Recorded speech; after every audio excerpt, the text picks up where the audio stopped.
Welcome to the deep dive. Today, we are focusing on a story that is just deeply distressing. It is. It's a story that, in its unique horror and complexity, really forced Canada to confront the limits of its youth justice system. We are examining the Richardson family murders. This happened in Medicine Hat, Alberta, back in the spring of 2006. And our sources for this deep dive, they compile extensive evidence, legal transcripts, and a lot of social documentation surrounding the event. Our mission for you, the listener, is not just to recount a crime.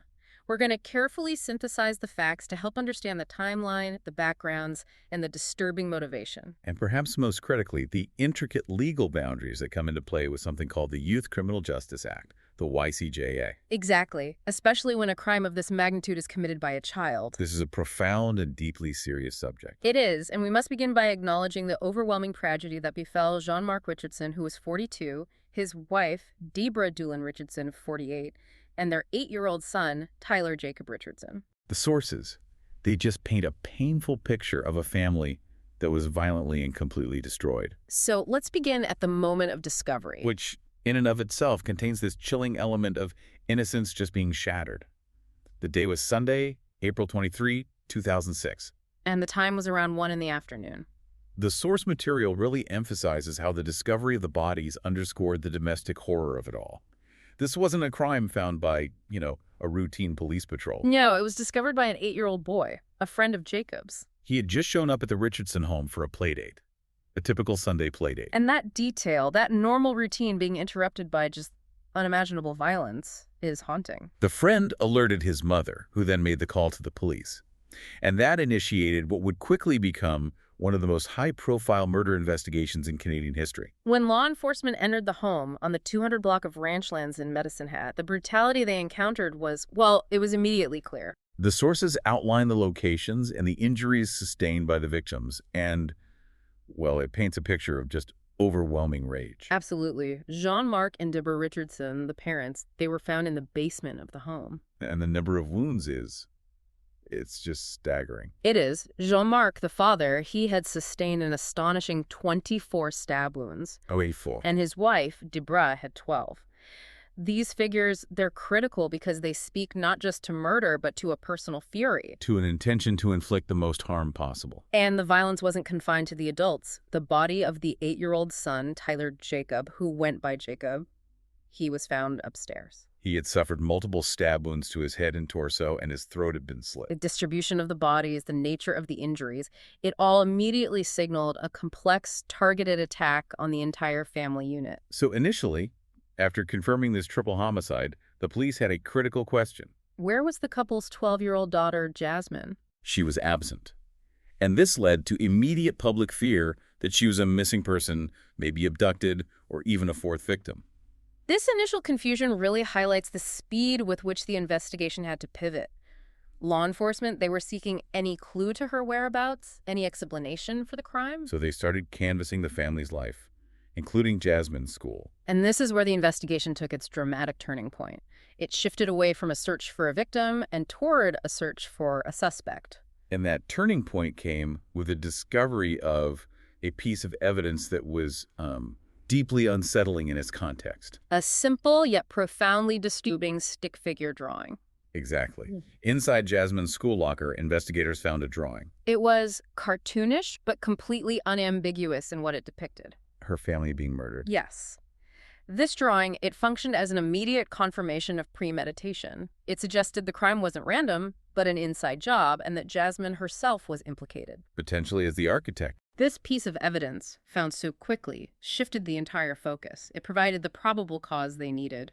And the focus then zeroed in on a 23-year-old man Jasmine had been spending time with, Jeremy Allen Steinke. The manhunt was short. It lasted less than 24 hours. Jasmine, who was 12, and Steinke were located and arrested the very next day, Monday, April 24th. They were about 130 kilometers away in Leader, Saskatchewan. This quick apprehension, driven by that drawing, allowed police to place both suspects under watch immediately. And it's important to note they were arrested at a convenience store, a completely mundane, everyday location. Which just contrasts so sharply with the horror they had just committed. It shows a chilling lack of concern or, fear about their immediate fate.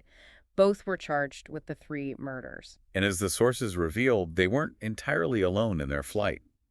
About 10 days later, on May 3rd, a friend of Stanky's was also arrested. Right, 19-year-old Casey Lancaster. Her involvement gives us some insight into the post-crime cover-up. The sources indicate she was charged as an accessory. Specifically for driving Jasmine and Stanky away in her pickup truck shortly after the murders. And for actively disposing of evidence, helping them flee the jurisdiction. So the initial swiftness of the crime gave way to a calculated, if desperate, attempt to escape justice. With the help of a third party. To really understand the gravity of this, we need to step back and look at the family that was so violently eradicated. Let's turn our attention now to the victims. Jean-Marc, Debra, and Jacob. Because the sources dedicate significant detail to showing how far they had come in their lives before they were murdered.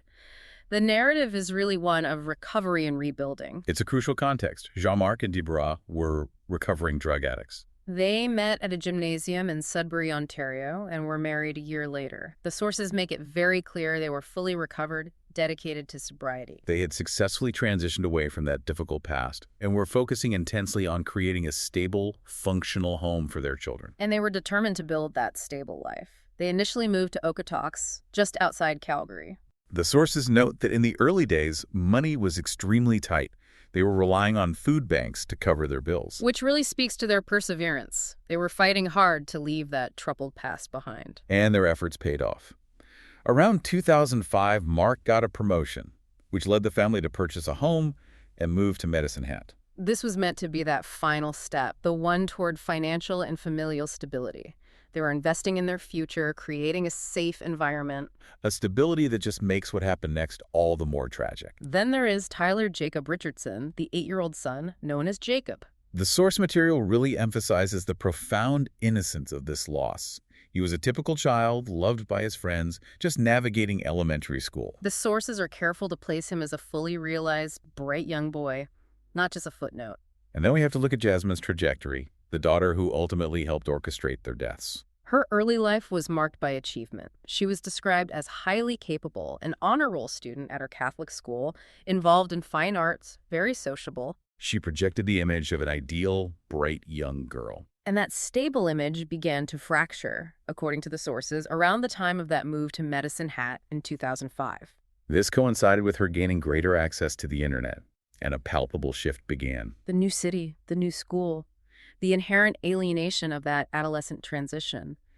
It all seems to have converged into a pathway toward rebellion and, well, darkness.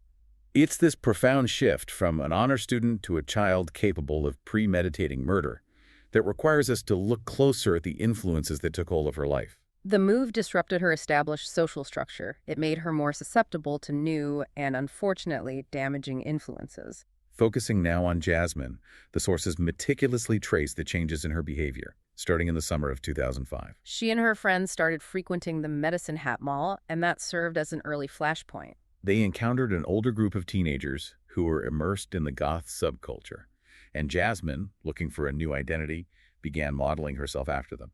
And this wasn't just typical teenage fashion experimentation. It signaled a move toward a deliberate countercultural identity. The sources confirm a rapid deterioration in her behavior. Frequent rule-breaking at home, violating the school dress code, with unauthorized Gothic attire. And becoming increasingly argumentative and combative with her parents over their rules and their attempts at control. The most terrifying glimpse into her developing psyche came through her online activity. Which was a major point of friction with her parents. She established multiple accounts on social networking sites popular at the time, MySpace, Zorbia. And on those sites, she systematically falsified her age, claiming to be older than 12. Her digital persona was calculated to shock and attract.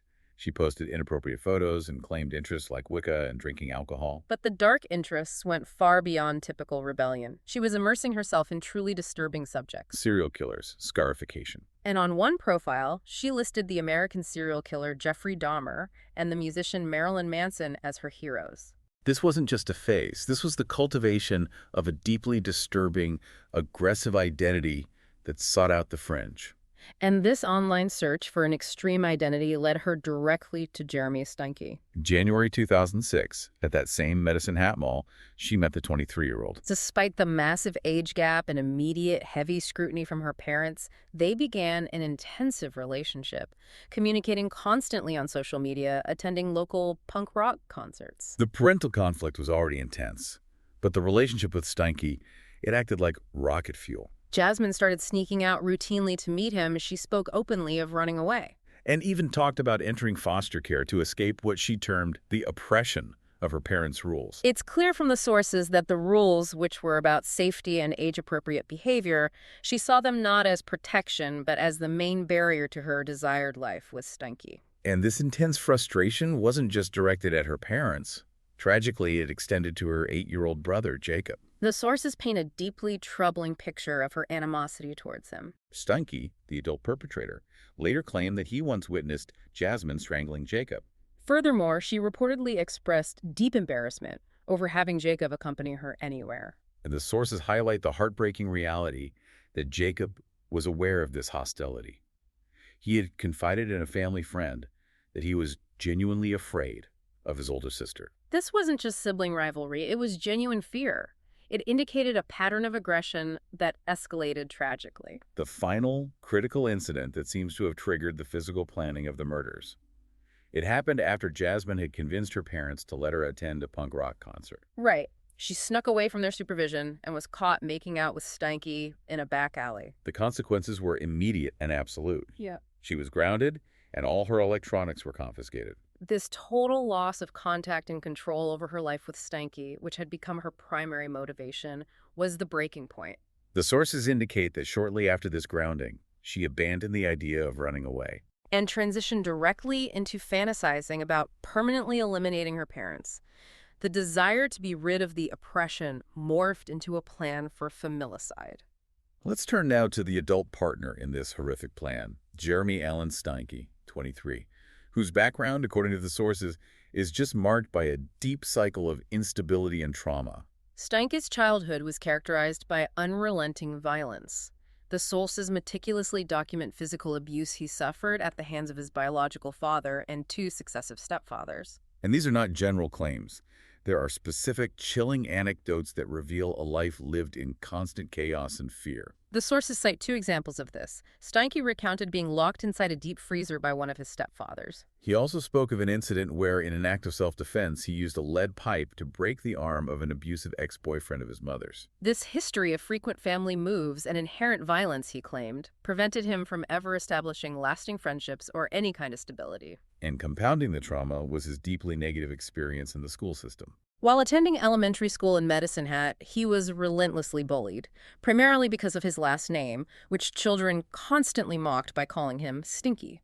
Adding to this sense of isolation, his mother pursued an ADHD diagnosis for him. Right, and he was placed in a program specifically for developmentally disabled youth. This placement, unfortunately, led to further social ridicule from his peers, reinforcing the idea that he was an outsider and deeply flawed. His coping mechanisms were destructive. Following the example of the adults around him, his mother and her partners were alcoholics, Steinke started consuming alcohol at just 14 years old. And that was the same year he dropped out of high school. By his late teens, he was heavily indulging in various illicit drugs: psilocybin mushrooms, ecstasy, LSD, marijuana. This self-destructive path was further cemented by self-harm. He began cutting himself. The sources do reveal that he tried to find stability. At 16, he moved to Saskatchewan to live with his biological father, but conflict with his stepmother forced him back to Medicine Hat. He made attempts to enroll at Medicine Hat College to complete his high school education. He sought employment at places like Tim Hortons, even pursued an apprenticeship as an oilman. But these attempts to integrate into a stable adult life failed. He dropped out of college, quit his employment search, and returned to unemployment, often living in a trailer with his mother. So having failed at conventional life, he immersed himself completely into the goth subculture, listening exclusively to heavy metal, aspiring to be a musician. And manufacturing a persona designed to project darkness and power. This brings us to the crucial element of his online life, where he cultivated a truly disturbing persona. On his 2005 Vampire Freaks page, which was a social networking site popular in that subculture Steinke articulated explicit, dark fantasies. The content is shocking. He wrote about liking to kill prostitutes, followed by then playing with their insides and eating them. His listed dislikes included specific racist language and pigs. And, crucially, he claimed to be a fellow Lycan brethren. A reference to his alleged belief, which he shared with friends, that he was a 300-year-old werewolf who enjoyed the taste of blood. A claim he underscored by wearing a small vial of blood around his neck. So this calculated persona, a wounded, ancient, dark, and dangerous figure, that was the image he projected when he met the 12-year-old Jasmine. Steinke later claimed he was unaware of her true age, a point debated by the sources, but what is undisputed is the reaction of his own friends. His friends were disgusted by the relationship. They emphasized the significant age gap, 12 to 23. They urged him repeatedly to end it, pointing out that he was a grown man preying on a child. Yet Steinke, unemployed and living this marginalized existence in a trailer, he used this relationship, which gave him perceived power and validation, as a central part of his manufactured dark identity. Fully ignoring the ethical and legal boundaries. And this is where the deeply troubled lives of Jasmine and Jeremy Steinke merged into a plan for murder. The core motive is straightforward yet devastating: revenge. The sources make it clear this was retaliation against Jasmine Richardson's parents for aggressively and rightfully disapproving of Steinke's relationship with their 12-year-old daughter. And the documentation of this plan is perhaps the most chilling aspect of the sources. It confirms absolute premeditation. The couple communicated extensively on Nexopia, which at the time was an extremely popular Canadian social networking site. Their private messages and Steinke's public posts essentially served as a minute-by-minute diary of the murder plot. While Nexopia staff eventually removed the accounts, their content was captured and preserved by investigators. We have to look at the timeline of the planning, which was not spontaneous but evolved over a month. Steinke posted a public poem on Nexopia 1 month before the murders. It was an explicit declaration of intent and violence directed at Jasmine's parents. Let's analyze the language. He spoke of their supposed unfairness and ignorance, concluding with the chilling lines. Their throats I want to slit. They shall pay for their insolence sick. Finally there shall be silence. Their blood shall be payment. The capitalization, the explicit nature of the threat, the desire for blood payment, it showed a deliberate, calculated fantasy of revenge that had fully matured into a plan. And the specific plan for familicide, according to the sources, was initiated by Jasmine herself. About a month before the killings, she messaged Steinke with this horrifying transactional proposal. So I have this plan. It begins with me killing them, and it ends with me living with you. That sentence is critical. It summarizes the entire motive. The means, murder, justified by the end, living with her forbidden lover. And this plot wasn't even entirely secret. No. Jasmine's school friends later confirmed to investigators that they had overheard her speaking with Jeremy on the phone during recess about the plan to kill her parents. This was openly discussed within their social orbit. Steinke, for his part, was also remarkably brazen about his intent. He had asked several friends to assist him in the actual act of murder, though they all refused. He formalized his plan in a public post on Nexopia just 3 days before the murders, stating clearly, I, on the other hand, would rather do morbid stuff to others, like Jax's rent sick, for example, which I'm going to do this weekend. The plan was now concrete, public, and imminent. The atmosphere leading up to the act intensified even further on the day of the crime. Just hours before they entered the Richardson home, Steinke and some friends reportedly watched the 1994 film Natural Born Killers. This film, which romanticizes the journey of two lovers on a cross-country murder spree, served as a blueprint for the couple. Steinke explicitly told his friends that he and Jasmine should execute their plans in a manner similar to the film's protagonists. And he specifically stated that they should not spare her 8-year-old brother, Jacob. The sources later confirmed the depth of this obsession. While in custody, Steinke told an undercover police officer that he considered Natural Born Killers to be the best love story of all time. This reveals the warped, romanticized fantasy underpinning the violence. The murder was seen by them not as a monstrous crime, but as a necessary act of true love. An act to eliminate all obstacles to their twisted relationship. We must now trace the sequence of events inside the Richardson home on the night of the murders. based on the forensic evidence and the subsequent confessions documented in the sources. We know Steinke was heavily intoxicated. He'd consumed a dangerous cocktail of cocaine, marijuana, and ecstasy. A state that likely amplified his aggression. Steinke entered the house through a basement window. The sources emphasize that he failed to enter silently. The noise he made was loud enough to wake Deborah Richardson, the mother. She went downstairs to investigate the sound, placing her immediately in harm's way. As Deborah moved toward the source of the noise, Steinke immediately lunged at her. The forensic evidence shows a desperate struggle. She sustained 12 stab wounds, and the sources note she attempted to shield herself with her hands and arms, indicating she was conscious and fighting for her life. Hearing his wife's screams, Mark Richardson, the father, rushed to the basement to defend her. He grabbed the closest weapon available, a screwdriver, and charged Steinke. Mark was able to land a defensive blow, injuring Steinke by jabbing him in the eye. Which, though temporary, shows his valiant attempt to protect his family. However, Steinke quickly overpowered him. Steinke then inflicted the fatal violence on Mark, resulting in those 24 stab wounds we mentioned. And the final words exchanged, according to evidence gathered, were devastating. Mark asked Steinke why he was doing this. Steinke's response was immediate and calculated. Because it's what your daughter wanted. That line confirms, in the moment of death, the motive of revenge orchestrated by Jasmine. The final most tragic act of the night was the murder of 8-year-old Tyler Jacob. He was upstairs and terrified, having heard the commotion and screaming from the basement. He was stabbed multiple times, and his throat was slit. The sources reveal a heartbreaking detail unearthed by investigators. Jacob did not go silently. Evidence suggested he fought his attacker valiantly, allegedly attempting to defend himself with his toy lightsaber. The death of the child reinforces the designation of this crime as a true familicide, the complete destruction of the family line. And the sources note that the specific responsibility for Jacob's death remains a source of conflict between the two perpetrators. Steinke claimed Jasmine murdered Jacob, while Jasmine insisted it was Steinke. Regardless of who delivered the final blows, the sources are clear that both rationalized the horrific act, claiming the boy had to die because he was too emotionally sensitive to be orphaned. Following the triple murder, their immediate behavior was equally disturbing. Steinke sped away in his truck. Jasmine, however, remained at the scene. The sources confirm a chilling moment of calculation. She rinsed off the knife used to kill her brother, gathered a canvas bag with clothes and toiletries, and took her mother's purse. And that purse became key to their next steps. Jasmine used her mother's credit card to withdraw cash from an ATM at a nearby 7-Eleven. She used that cash to hire a taxi, which took her directly to Steinke's trailer. Upon her arrival, the sources confirm the two had sex. The complete indifference to the horrific crime they had just committed hours earlier is psychologically stunning. And that indifference continued to be displayed in public. Later that morning, they attended a house party hosted by one of Steinke's friends, located shockingly close to the Richardson home. Witnesses at the party reported seeing Jasmine laughing, talking joyously, sitting on Steinke's lap and making out passionately with him.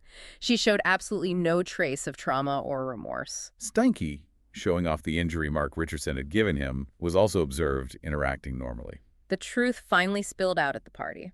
Steinke, fueled by intoxication and likely bravado, blurted out to witnesses that he had killed his girlfriend's family, claiming he had gutted them like fish. And the sources document Jasmine's own chilling corroboration of the violence, adding the gruesome detail about her younger brother. My little brother gargled. This public, almost celebratory confession confirms not only the details of the crime, but the perpetrator's utter detachment. Following the confession, the urgency to flee escalated. They drove away with Casey Lancaster and 2 other teenagers to Leader, Saskatchewan, where they were eventually apprehended at that convenience store, bringing the violent, chaotic 24 hours to an end.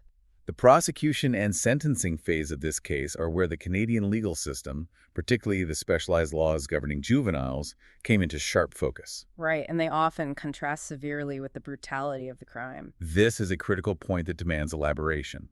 The case was governed by the Youth Criminal Justice Act, or YCJA. And the YCJA's philosophy is distinct from the adult criminal system. It prioritizes rehabilitation and reintegration over retribution for youth offenders. Because Jasmine Richardson was only 12 at the time of the murders, she fell under strict protections designed for very young offenders.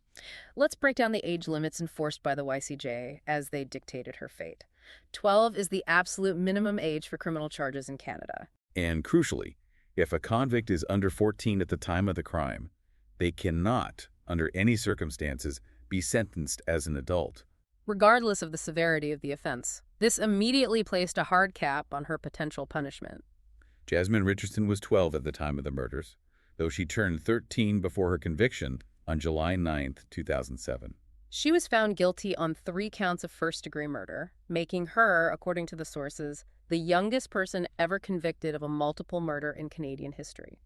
Despite the severity of that conviction, the constraints of the YCJA meant she received the maximum possible sentence for a person under 14, 10 years imprisonment. And the 10 years were not straight incarceration. It was a complex sequence of supervision and institutionalization designed for rehabilitation. To understand the functional breakdown of the 10-year sentence, we need to look at its structure. It included credit for the 18 months she had already spent in custody awaiting trial. That time was followed by 4 years of mandatory psychiatric institutionalization. This institutional phase meant she was held in a secure, controlled facility, but the focus was explicitly on intensive therapy, psychiatric evaluation, and educational progress. Rather than pure punishment. After the institutional phase, the sentence concluded with 4.5 years of conditional supervision in the community. This is a crucial distinction. Conditional supervision meant she wasn't completely free, but was monitored closely while living in the community with strict restrictions on her movements, contacts, and requirements for continued counseling.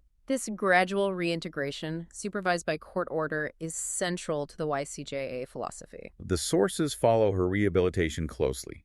In September 2011, during the later stages of her sentence, she was permitted to begin attending classes at Mount Royal University in Calgary. And by 2012, reports from experts indicated that her rehabilitation was progressing well. They noted that the remorse she expressed for her actions was considered genuine and profound, suggesting the YCJA's rehabilitative approach was achieving its intended goal. She fully completed the maximum 10-year sentence dictated by law.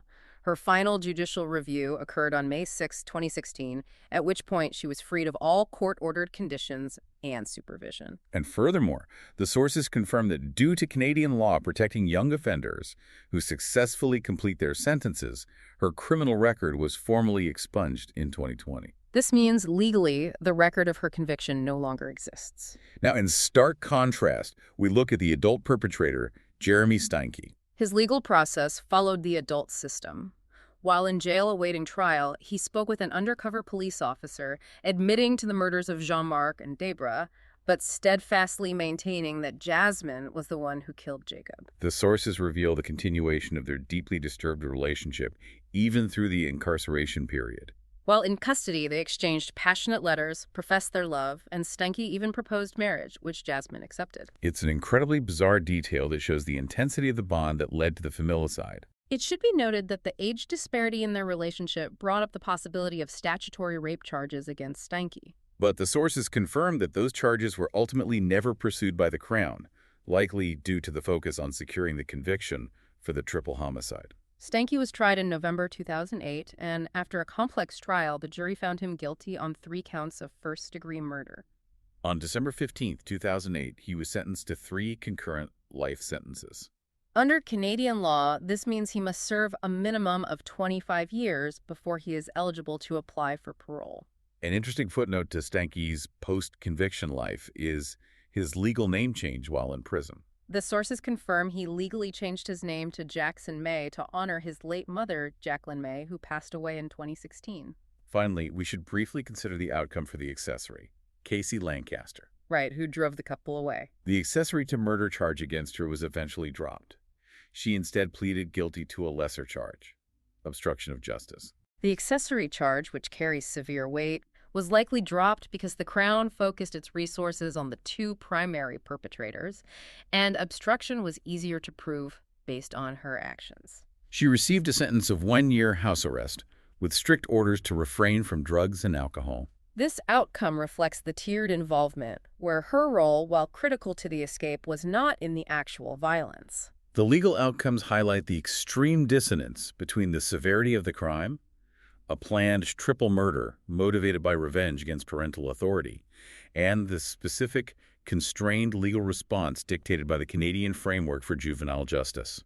The sources confirm this contrast is why the case has remained a subject of intense media interest, featuring widely in documentaries, though they often use pseudonyms like JR or Amanda Patterson to adhere to the YCJA's legal requirements that protect the identity of minor offenders. The case stands as a painful case study on adolescent alienation meeting predatory adult influence, with the entire plan documented for the world to see. If we look deeper at the social dynamics, what this case truly represents is the danger when deep-seated trauma, like that experienced by Steinke, is weaponized into an extreme online persona that then attracts vulnerable, highly alienated youth like Jasmine, who was actively seeking a way out of her parents' control. The internet became the planning platform, the blueprint, and the diary of the crime.